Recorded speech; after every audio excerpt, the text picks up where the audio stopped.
São Paulo aos pouquinhos está ganhando, né? Ganhando já mais um jogo do Campeonato Paulista diante do Bragantino, porém parece que ainda não está agradando a galera. O Jackson Pinheiro está lá no CT do São Paulo e traz um convidado especial, importante, jogador do São Paulo aqui no Expediente Futebol. Vamos lá. Olá, João, mais uma vez ótimo expediente para você. Estamos ao lado de um convidado bem especial, Reinaldo, lateral do São Paulo, que vive um momento bem bacana. A torcida pedindo para você entrar no time, 2 jogos já como titular. Como que você analisa esse momento hoje seu aqui no São Paulo, depois de uma saída tão difícil, onde você foi muito criticado? Mais uma vez, muito obrigado pela presença aqui no Expediente Futebol. Obrigado, um abraço a todos aí. É um momento muito bom, muito especial, né? Desde quando saí de São Paulo, sonhei em voltar, em querer vestir essa camisa de novo. E eu tenho certeza que daqui para frente, com a ajuda dos torcedores, não sou eu, mas toda a minha equipe, toda a equipe do São Paulo vai sobressair na temporada e vamos fazer uma excelente temporada e brigar por títulos. Valdívia já treinando, o São Paulo se reforçando para essa temporada. O que esperar desse São Paulo, de Dorival Júnior, no Campeonato Paulista, Copa do Brasil? O que esperar do São Paulo em 2018? Esperar que o São Paulo vem forte, né? Como está no começo da temporada aí, estamos fortes, independente da vitória ser de 1-0, 2-0 para Camargo, mas a equipe vem fortalecendo, já 3 vitórias seguidas, vem fortalecendo a cada jogo aí. E essa vitória com 1-0, 6-0, é muito importante para a continuidade da equipe e a chegar lá na frente. Então é umas vitórias, já 3 seguidas, que é muito importante. Importante é estar somando ponto, é estar ganhando, e a equipe em evolução vai cada dia mostrar um futebol melhor. Uma conta rápida aqui, Reinaldo. O São Paulo em 21 dias fez 7 jogos, dá um jogo a cada 3 dias. Ontem o Dorival falou sobre esse desgaste, que isso vem de repente atrapalhando o desempenho da equipe neste início de temporada. Você particularmente vem sentindo alguma coisa? Realmente tem muito que evoluir ainda fisicamente? Não só o São Paulo, as equipes do futebol brasileiro? Principalmente as equipes que começou em janeiro, né? Vai pegar a condição agora nos jogos que está tendo. Teve um jogo em cima do outro, então um dos times aí, como o Petro, Jusilei, Rodrigo Caio, deu uma sentida, porque é muitos jogos, um em cima do outro, mas agora com 2 dias de descanso aí, vamos aproveitar para descansar e voltar mais firme, mais forte aí para a sequência do campeonato, que vai ser sempre assim o ano todo, por causa da Copa do Mundo, vai ser um jogo em cima do outro, então manter a cabeça boa, concentração e descansar bastante. Reinaldo, muito obrigado pela participação aqui no Expediente Futebol.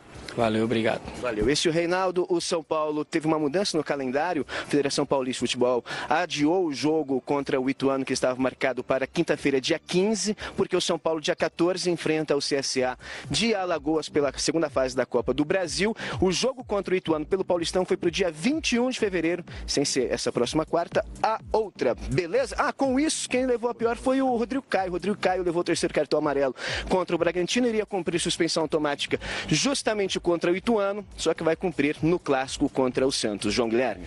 Ok, portanto, mudança aí no calendário do São Paulo. E o Dorival Júnior, atento a tudo isso, claro, hoje na coletiva falou sobre Diego Souza.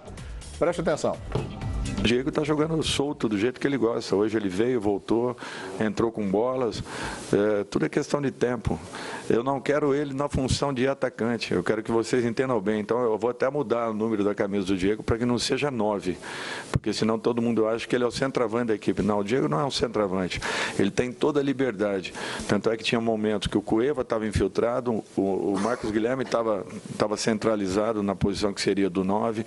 Em outros momentos, Nenê. Então, o que eu quero é essa mobilidade para que exista um espaço de penetração. Várias equipes jogam dessa forma na Europa, e meias, como o Messi, jogam enfiados e rodam para poder chegar. Executou essa função brilhantemente. E outros jogadores já fizeram. O próprio Diego, dentro do esporte, já fazia essa função. Ele não tem dificuldades com isso.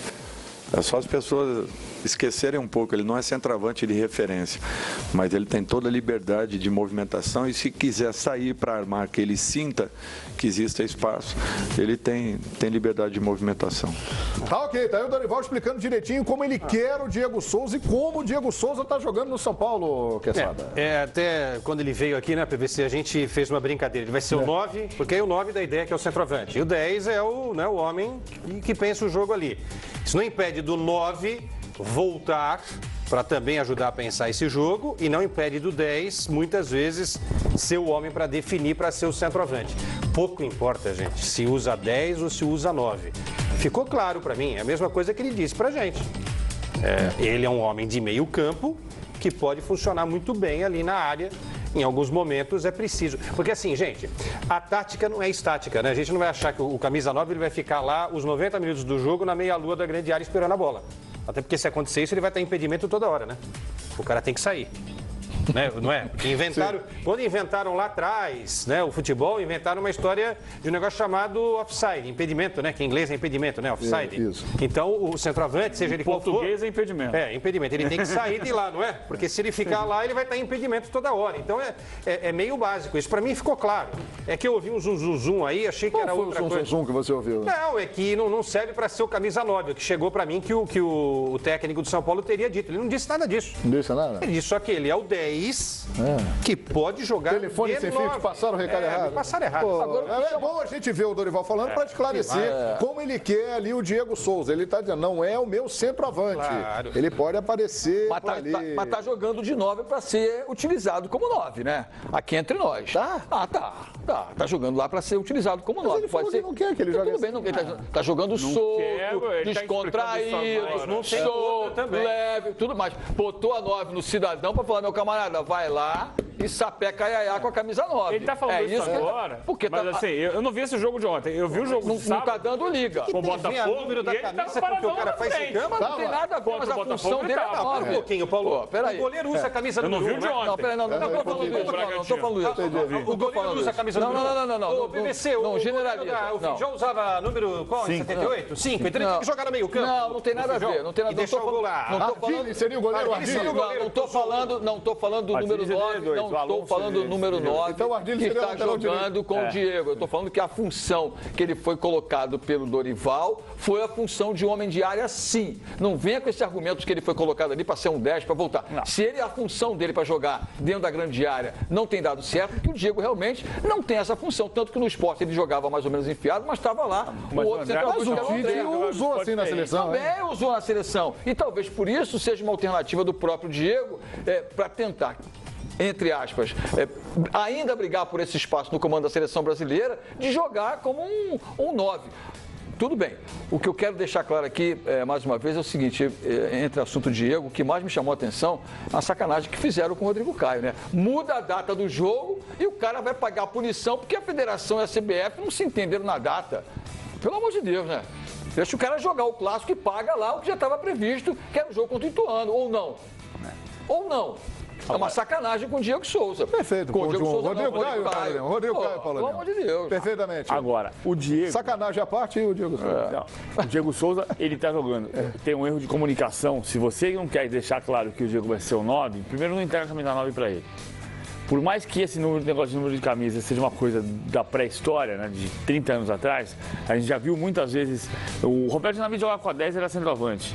E tinha esse jogador que jogava com a 9 que não era centroavante. No Vasco, quem era centroavante em 77, o 9 era o Ramon, por exemplo.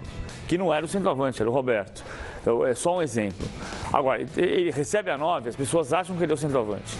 E não é que ele não seja. Ele, como disse Paulo Lima, eu concordo, ele está jogando mais à frente. Quanto o Madureira ele jogou à frente, tentando achar o espaço. O Edmundo até chamou de carteiro cego, porque ele vai sempre onde a bola não vai. Ele vai sempre no endereço errado. Né? Em vários momentos acontece isso. Então, é um ajuste que precisa ter. E o Dorival é parte desse ajuste. O Diego Souza, essa percepção de que ele vai ter chance na seleção brasileira se ele jogar de centroavante é falsa.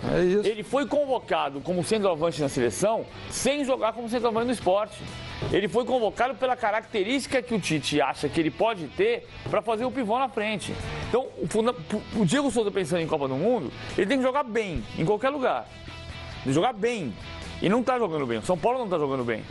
E o Diego Souza no São Paulo, para que o São Paulo jogue bem, ele tem que achar o espaço. Se ele é um atacante mais infiltrado, ele tem que saber como é que ele vai se movimentar e quando se movimentar, quem é que entra no espaço. Ontem, por exemplo, jogaram Nenê, Marcos Guilherme, Diego Souza e Cueva. E o Petros um pouquinho atrás, depois entrou o Hudson no lugar do Nenê. Mas aí para jogar com esses 4, alguém tem que ser o homem de referência lá na frente. É o Diego. E aí é o Diego Souza. E aí ele tem que saber digamos, estamos falando... Você tá certo, hein, Paulinho?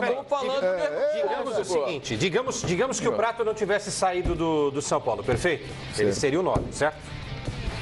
Com a camisa 14 ele seria o 9. Não, tudo bem, ele é o 9, ele é o cara mas é isso. Como é que esse time seria montado? O Nenê não seria contratado. Você só pode escalar 6 do meio para frente, porque você tem o goleiro, os 2 zagueiros e os laterais. Então, Jusilei e Petros, aí você faz uma linha de 3.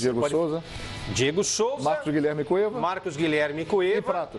E o Prato. O Nenê estaria no Vasco. Aí o Nenê roda. O Nenê estaria no Vasco. Nesse caso, o Nenê roda. Agora, o que o Tite vê no Diego Souza é aquilo que ele via no Danilo em 2011. Algo que talvez, até por conceito, o técnico do São Paulo não enxergue. Mas pela necessidade é obrigado a fazer. Agora, uma pergunta. E o Treias? Onde está Treias? Entrou no segundo tempo. Mas onde está Treias? Entrou ontem. Jogou mal. Treias, por supuesto, Aliás, depois o lateral esquerdo que estava escondido chegou, tomou a posição e está jogando como titular. Aliás, acabamos de conversar com ele. Reinaldo. Depois que entrou o Trellis, 29 do segundo tempo, o Trellis não conseguiu tocar na bola, não jogou bem, não conseguia, a bola batia e voltava. E quem teve chance foi o adversário. O Bragantino meteu a bola barrente à trave ali, que o Matheus Peixoto chutou, que era para empatar o jogo aos 43 Ele não tocou na bola. Isso é um falso 9 mesmo, né? É um falso 9. Assim, é o primeiro jogo dele. E o segundo isso é o grande problema. O falso 9 é o cara que não toca na bola. O grande problema do São Paulo é que o São Paulo está sempre mudando. De novo, no segundo turno do ano passado, o Dorival justificava, com razão, que ele estava treinando o Jusilei pela 4ª vez num jogo, o Petros estava jogando pela 5ª vez numa partida, porque o time mudou inteirinho. Ontem estreou o Trellis, ontem o Nenê fez o primeiro gol no segundo jogo dele. Então, de novo, o São Paulo está no processo. É o 6º jogo, mas de novo está no processo de construção. O São Paulo está sempre se construindo. Mas eu acho que parar de mudar. Todo mundo está se construindo ainda, né, PVC? O São Paulo um pouco mais que o Palmeiras, um pouco mais que o mas eu acho que ainda é um momento que ainda é possível. Início de temporada. Não dá para fazer isso como o São Paulo fez ano passado no meio do Campeonato Brasileiro. Mas o São Paulo paga porque ele está sempre se transformando. Mas agora tá parar de mudar. Os caras estão estreando. O Nenê estreou no sábado passado, porque as contratações demoram. O Trellis estreou agora, não dá para cobrar 15 minutos. E é um time que está se montando. Eu, sinceramente, tenho um pé atrás. Eu tenho um pé atrás em relação ao time do São Paulo, mesmo com os reforços. Porque eu acho que esse time perde combatividade. Você falava isso do Atlético Mineiro ano passado. Porque, vamos lá, o Jusilei é o primeiro homem, o homem de marcação, primeiro homem do meio de campo. Acho pesado. Com a bola no pé tem um bom passe e tal, mas eu acho pesado, lento. Tem o Hudson no banco só pra gente lembrar. Mas aí ele não joga. Não sei se tá machucado e tal. Ontem entrou o segundo tempo. Eu acho que o Hudson, pra mim, o Hudson tem que jogar no time do São Paulo, pelo que ele fez ano passado no Cruzeiro. Aí você tem os meninos que davam velocidade, ao que parece perdendo espaço. O Brenner, que é um jogador que corre, Lucas Fernandes, volta, recompõe. O Marcos Guilherme ainda está no time, mas daqui a pouco Cueva, Trellis, se tiver que sobrar, daqui a pouco sobra para o Marcos Guilherme. Mas é difícil, ele tá jogando bem. Mas é a questão do nome, porque você tem que encaixar no time Petros, porque é o Petros. Tem que encaixar o Nenê, porque é o Nenê. Tem que encaixar o Cueva, porque é o Cueva. Tem que encaixar o Diego Souza, porque é o Diego Souza. E aí? E daqui a pouco tá chegando o Luiz Fabiano, que vai ser encaixado aonde? Não vem. Luiz Fabiano? Mas assim, desses todos... O presidente de São Paulo tá monitorando. Quem ajuda na marcação? Então pronto. Quem ajuda na marcação? Quem tem intensidade para jogar 90 minutos? Cueva, Nenê, Diego Souza, Petros, Trellis, Marcos Guilherme. Olha só, o que o Eugênio está falando é muito importante, porque assim, às vezes dá a impressão que você é obrigado a escalar o time com todos os grandes reforços. Mas você não é obrigado, mas fica no inconsciente coletivo. Mas fica, porque assim, você imagine, o Nenê vai ser banco desse time? O Diego Souza vai ser banco desse time?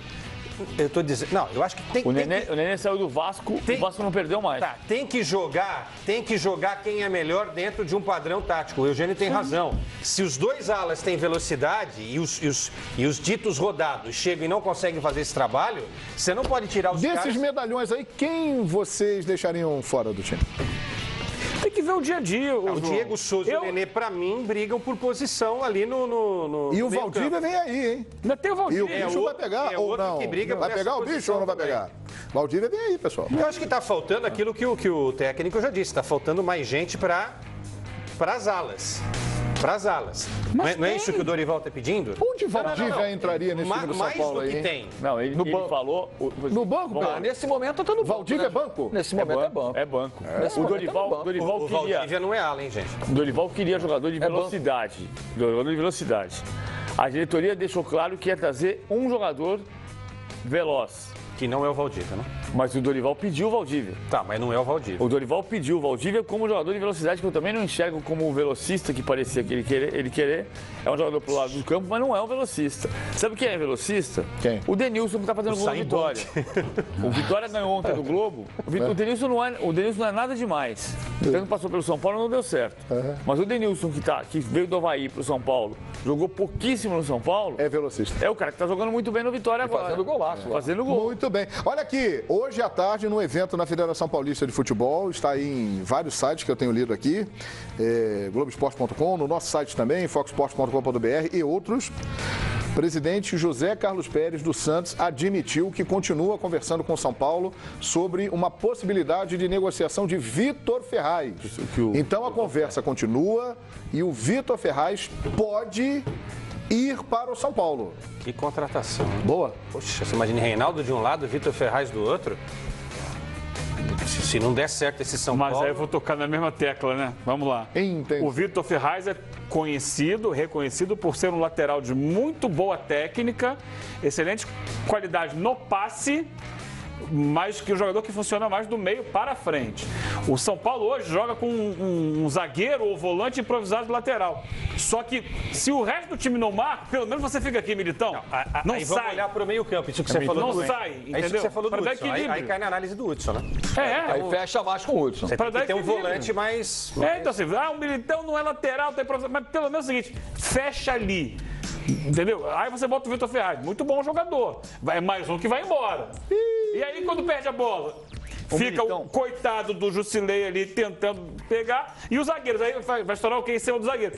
Esse Rodrigo Caio não joga nada. Rapaz, eu tô preocupado, Mas esse porque aí, se nós pegarmos no arquivo do Expediente Futebol, Entendeu? os comentários do Eugênio sobre o Galo do ano passado são iguaizinhos aos comentários que ele tá fazendo sobre o Atlético, sobre o São Paulo. E não rolou, não vou colocar igualzinho, não, porque tecnicamente, do meio pra frente, o Galo era melhor do que esse São Paulo. Mas você falava da falta de intensidade. Sim, a questão atrás, defensiva. Que é uma coisa importante no foi um futebol de hoje em equilíbrio que o dia. Galo não encontrou. Recomposição. Você não usava essa linha de comentário. Teve o Atlético Mineiro na temporada passada. 3.